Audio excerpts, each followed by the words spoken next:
రెండోది ఏంటంటే డోర్స్. ఈ డోర్లు పాతవి కాదు, ఇవి కొత్తగా పెట్టిన డోర్లు. ఈ డోర్లు ఎంత దుస్థితిలో ఉన్నాయో ఒకసారి చూడండి. ముట్టుకుంటే పడిపోయే పరిస్థితి ఉంది. ఈ డోర్లు రాలి అంత కింద పడి ఉన్నాయి. ఇంత నాసిరకమైన డోర్లు పెట్టి తూతూ మంత్రంగా వాళ్ళ పనులు చేసి ఇలా ఇరిగిపోతున్నాయి.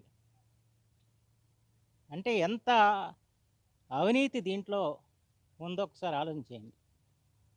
ఎందుకంటే ఇది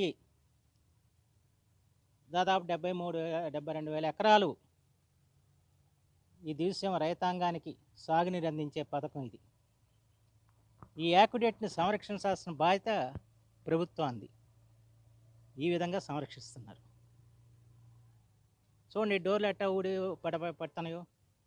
కొన్నిటికైతే డోర్లు లేవు, కొన్ని ఏమో పాత డోర్లు ఉన్నాయి. పాత డోర్లు కొంచెం మందంగా ఉన్నాయి. అవి ఈ కొత్తగా పెట్టిన చాలా పలచనవి ఉన్నాయి. ఈ పోతన పరిస్థితి ఉంది. దీంతోపాటు ఈ డోర్లు మామూలుగా అయితే స్క్రూలు పెట్టేసి ఇక రాకుండా దాన్ని బిగించాల్సిన అవసరం ఉంటుంది. మొదటి నుంచి అట్లా చేస్తూ ఉండేవారు. ఆ రకంగా చేయకుండా ఇక్కడ ఏదో పట్టి వేసారు, దీన్ని వదిలేసారు. దాంతో ఈ డోర్లన్నీ కూడా ఊడి పడిపోతున్న పరిస్థితి వచ్చింది.